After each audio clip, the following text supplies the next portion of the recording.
Welcome back to Health Daily. I'm your host, Dr. J. Today I have Dr. Rowe with me, and we have the 5 unexpected health hacks that will increase your longevity. But first, before we get started, make sure you like, subscribe to this video and this channel. We are at 9,000 subscribers, trying to get to 10,000 before the end of the month. Help us out. And today we are in East Dallas in the Science of Beauty. Make sure you come check us out here and check Dr. Rowe out. How you doing today, Dr. Great, Rowe? man. Well, thank you for coming to my establishment, the Science of Beauty Med Spa and Wellness Center here at establishment Bryan and Haskell Street here in East Dallas. I'm happy to be here today, sir. Thank you. Absolutely. So let's talk about these health hacks. What do you have for me? How do I increase my longevity? I'm looking for some unexpected things.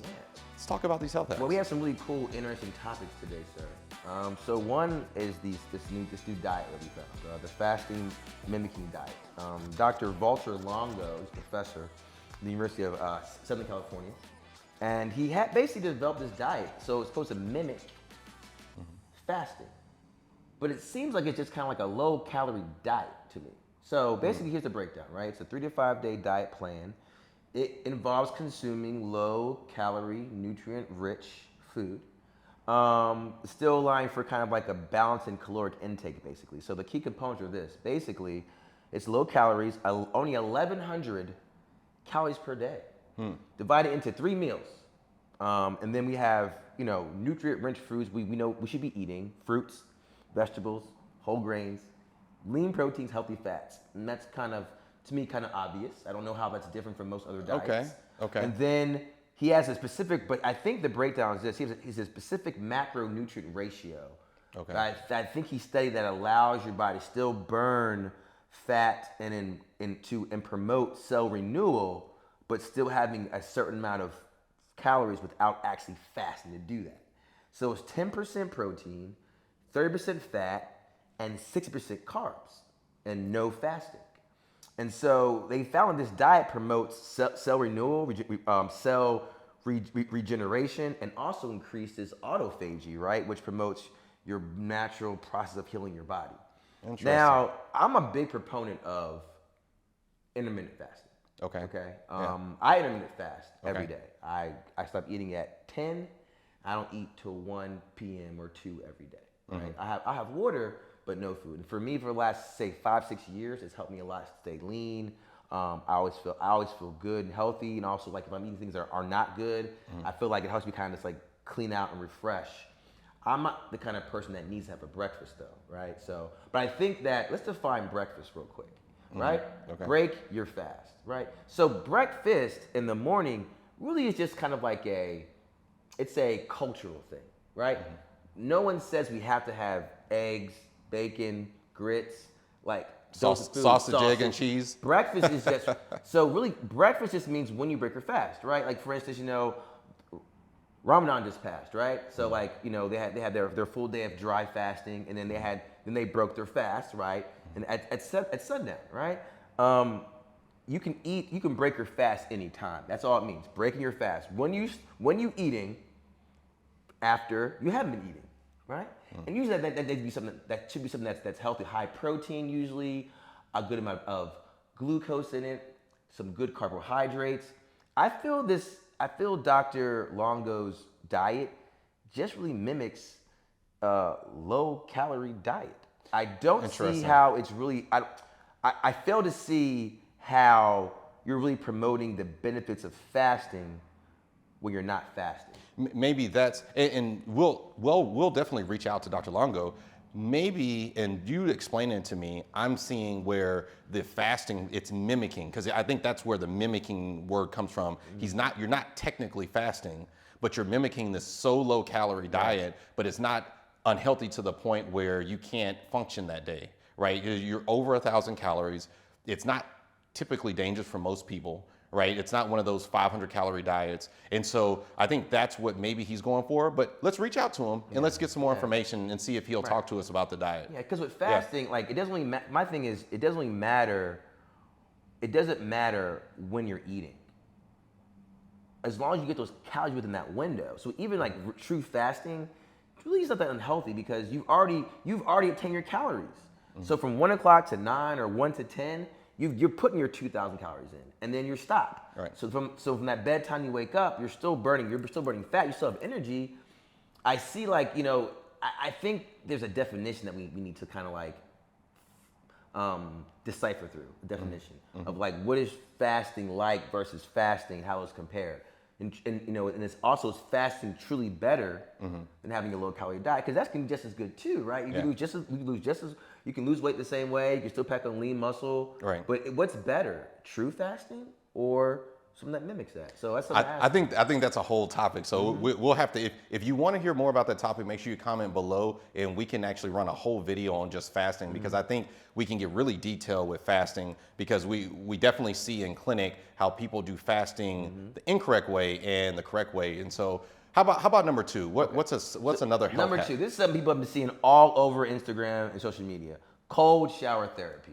You got the guy with the bowl in the morning. You got folks cold plunging, but this is specifically about cold showers, right? So regular exposure to cold showers that increase blood circulation, that can boost the immune system, and cold, as we know, like I've used before, most athletes have inflammation, right? Cold plunge. So regular, I think that it's funny too, because you think about society and a cold plus like a warm shower, and how like really like we desire warm showers, most people, right? It's a luxury. Most people in the world don't get warm showers. No. They get cold showers. Yeah. Like, and a lot of times when you travel, sometimes you might be in a place you have a cold shower. Absolutely. And so I love the benefits of the cold. I think that it's something that is easy to attain, because most people can get some cold water. I mean, and I think this kind of covers everything, not just cold showers, but the plunges, right? You have cryotherapy. We've seen the benefits of like improved vascularization in the body, right? We've seen the benefits of even improved mental health too with cold plunges, right? There's studies about, I think, anxiety in regards to cold plunging, improving that too, and depression also. I personally, as someone that actually hates the cold, I find it very difficult to cold plunge. Like I am a tropical man. That's why I live in Texas. Even when it's hot outside, I have a hot shower. Yeah. And but recently though, because not only have I learned about the benefits of cold because of your body inflammation, but also in aesthetics. Yes. Cold is great for the hair. Cold is great for the skin.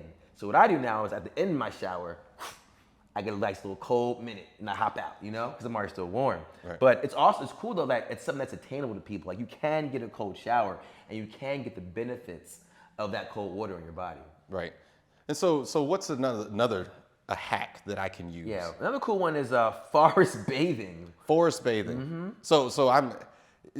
Don't turn off if you're living in the city, because I don't think this is exactly how it sounds. Right. And then if you're in someone somewhere, if you're in the city, don't go in the park and take all your clothes off and start forest bathing. Don't say Dr. Rowe and Dr. J told you that. That's not what we're talking about. What is forest bathing? Let's talk about that. No one said be naked in the city park, Jay. No one said do that. So what's forest bathing? Basically means spending time in nature, right? Okay. I mean, this is something I always talk about. Mentally bathing. This is very important to me. I always talk about this whenever I go, when we're traveling to a tropical place or a rainforest, because it's easy to forget how you feel in nature because we're not in it most of the time. Yeah. You forget how calming it is. We know that it can improve your mood. It can lower your cortisol level. I think it's because, that's where our naturally spirit is connected to. It's not artificial thing. It's not cameras. It's not phones. It's not earbuds. It's not TV. Like we are literally connected to nature. And I think when you get out to it, it helps to kind of root you basically back into a good spiritual space. And most people don't spend enough time being very purposeful about that. I think. We're all away, and I think that time out of the screens and time out of our own little bubble. You put yourself under a tree, or your feet in the sand, or walking the lake, or just putting your feet in the dirt outside in your front yard, right? Just touching it and being it.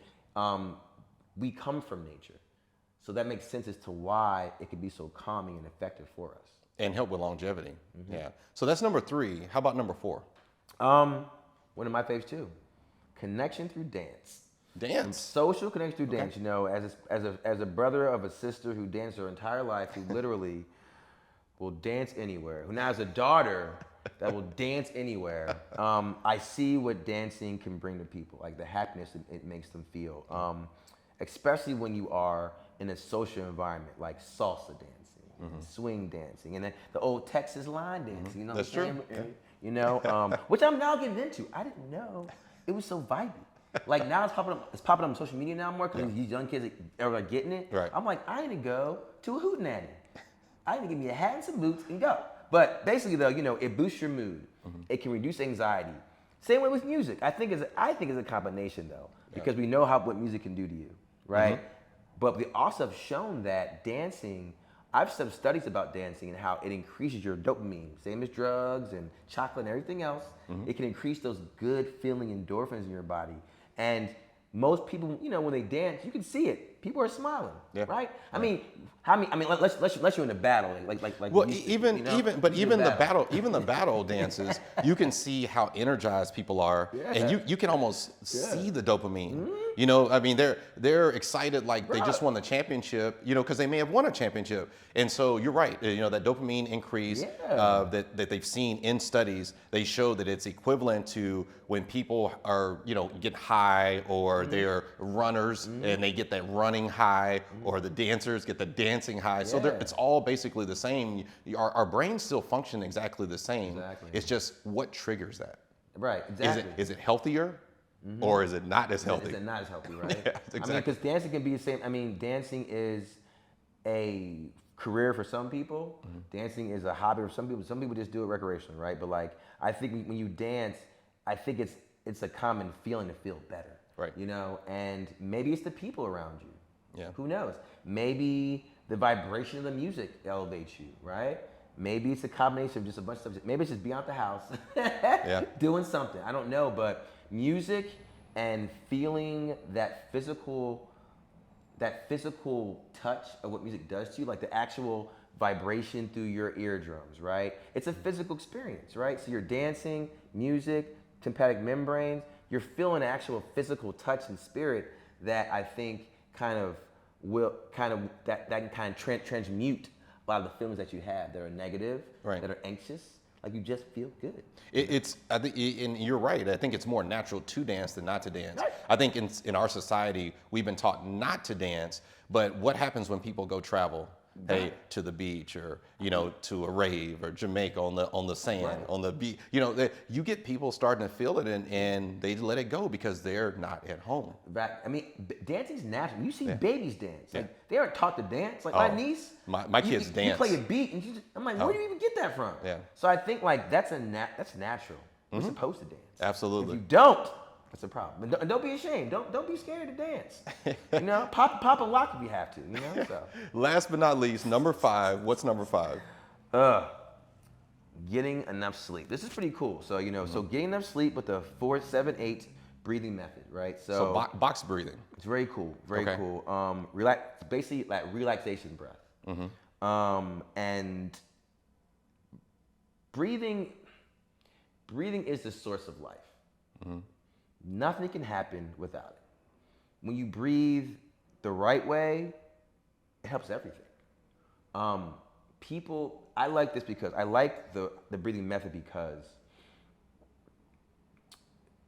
our patients tend to have pretty bad sleep. I feel like pre-sleep planning, right? I mean, most people end up on their phone, they're scrolling, they fall asleep, right? Or they watch TV and they fall asleep. Or they have a busy day, they go to bed. They don't have any real organization how they go to sleep, and they come see us like, I can go to bed. I mean, most people are overstimulated before they go to sleep. There's no transitional time, right? So they go from overstimulation to completely trying to shut the overstimulation off, and that's difficult to do. Exactly. Right. So the box breathing technique. Let's talk about that. So it's a 4-7-8, and there's different box breathing techniques, but the 4-7-8, you inhale for 4 seconds, you hold at the top for 7 seconds, and then you breathe out for 8 seconds. And it's been shown in studies that these techniques actually literally reduce anxiety and blood pressure and your pulse. Exactly. And that is something you're taught in meditation and in yoga. I mean, how to breathe. And I think in a lot of these very spiritual teachings, that's the first thing you learn to do is to breathe the right way. In athletics too. If you're in a competition, track, you have to learn how to breathe. Everything. Right? Basketball, football, at the end of the game, you need to know how to breathe or you'll run out of breath. It's a very interesting thing to think about how, it's the force of life that comes through you. This thing has to come in and out. And when you stop it, you're kind of like hindering your own life force, basically. I mean, how many times have I been on the table with my patients doing a procedure and they're awake, like a spine injection, and we're trying to get through it, and I have to remind them to breathe. Like we get anxious, people stop breathing. Stop breathing. They get nervous, they stop breathing. Absolutely. And they don't realize what is triggering their bodies, the anxiety, the worry. It gets worse because you're not breathing. Your tongue's stuck at the top of the roof of your mouth, your posture's all crazy, and you're tense. And the first thing to do to fix that is to breathe. So I like the box breathing, right? And so in 4, 7, bringing out 8. It's also a good pattern that you can just keep following and following and following. Without much confusion, right? Because there's certain ways to breathe. But yeah, I mean, breathing is how we're here right now. So you can't forget to do that. Absolutely. Well, thank you for taking us through those 5 unexpected health hacks. I'll definitely start to incorporate some of those. Make sure you incorporate some of these in your life. And like we said before, make sure you share this video with somebody that you know that needs this information. We got a lot of requests on the last video to do this one. If you have a request, make sure you drop it in the comment below. Thank you, Dr. Rowe, for showing up today and talking about the health hacks. Thank you for letting us be in the Science of Beauty in East Dallas, here on Bryant Street. And that's it for today. I'm Dr. J. This is Dr. Rowe. It's Health Daily. We'll see you next time.